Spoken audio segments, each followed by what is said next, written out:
नमस्कार, कैसे हैं आप सब। उम्मीद करते हैं आप सब बहुत अच्छे होंगे। तो वीडियोस के माध्यम से आप ज़रूर कुछ ना कुछ सीख रहे होंगे। चलिए आज की वीडियो की शुरुआत करते हैं। आज हम अर्थशास्त्र और सांख्यिकी का अध्याय पढ़ने वाले हैं, आंकड़ों का व्यवस्थितीकरण। देखिए, हम पढ़ चुके हैं कि आंकड़ों को किस प्रकार से एकत्रित करते हैं। आप सबको पता है प्राथमिक और द्वितीयक आंकड़े होते हैं, जिनको अलग अलग विधियों से, जिसमें हमने जनगणना विधि पढ़ी और प्रतिदर्श विधि पढ़ी, के माध्यम के द्वारा इकट्ठे करते हैं।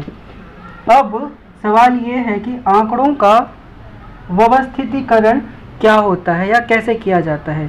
देखो, जो भी हमें आंकड़े प्राप्त होते हैं वे हमें मौलिक रूप में प्राप्त होते हैं, जिन्हें प्राथमिक आंकड़े कहते हैं, या फिर आंकड़ों को हम प्रतिदर्श के रूप में भी ले सकते हैं, जिन्हें हम द्वितीयक आंकड़े भी कहते हैं। अच्छा, प्रतिदर्श और जनगणना ये दोनों हमारे अलग पार्ट रहेंगे। लेकिन आंकड़ों का व्यवस्थितीकरण मतलब कि हमें कोई भी आंकड़ा जिस फॉर्म में मिलता है उसी फॉर्म में हम उसको ना यूज करके उसका व्यवस्थितीकरण करते हैं, उसका ऑर्गेनाइजेशन करते हैं।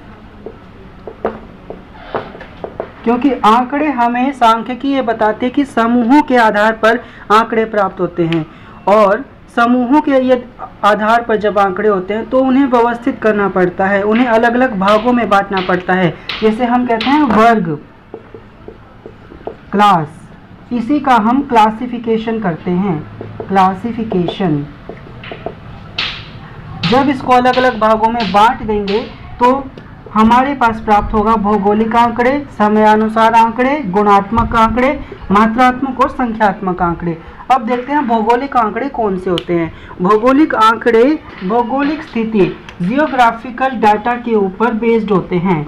जियोग्राफिकल डाटा, जियोग्राफिकल डाटा क्या होता है। मान लेते हैं हमारे पास कुछ क्षेत्र हैं, हरियाणा, पंजाब, उत्तर प्रदेश, ठीक है। अब हरियाणा, पंजाब और उत्तर प्रदेश में हम अलग अलग कारखानों की संख्या ले लेते हैं कि किसी समय में हरियाणा में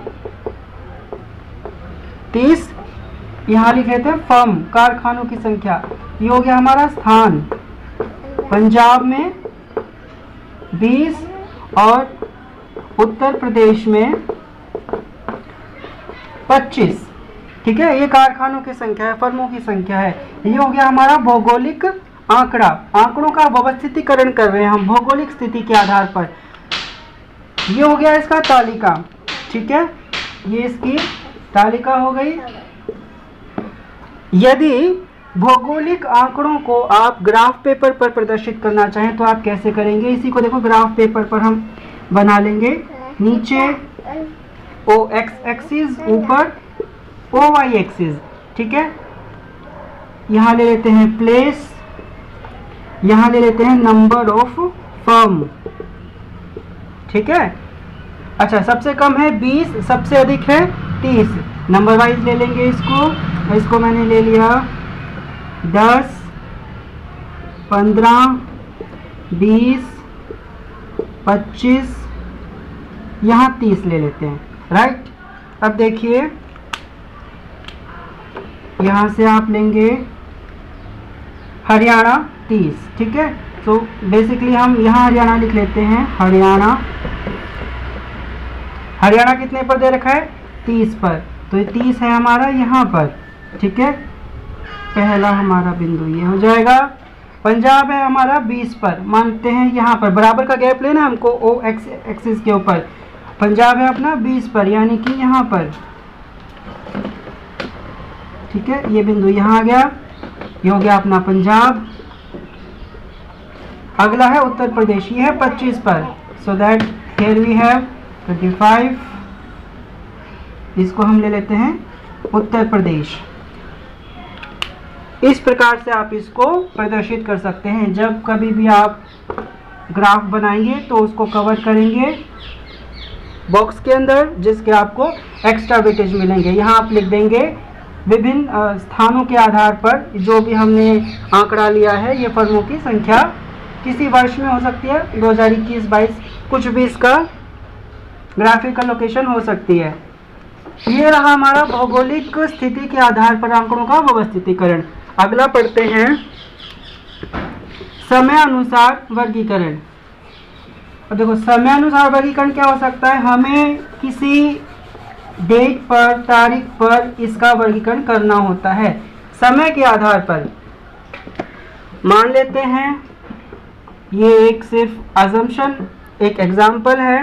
मानते हैं हम कि 1950 में किसी कारखाने की संख्या, ठीक है, किसी भी कारखाने की संख्या थी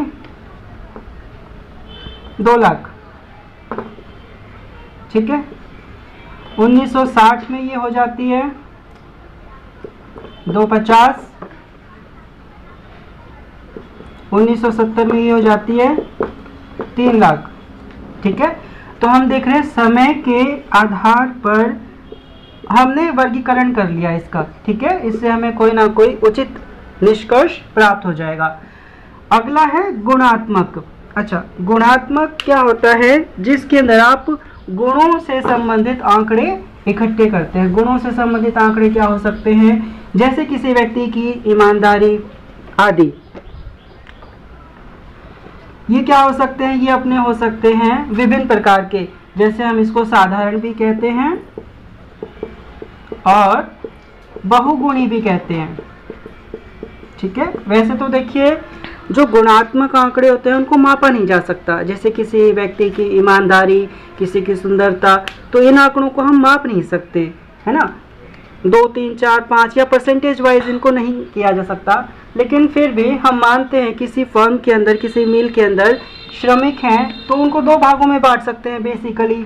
कुशल, कि कुछ श्रमिक हैं वो कुशल हैं काम करने में, और कुछ श्रमिक हैं वो अकुशल हैं काम करने में, ठीक है।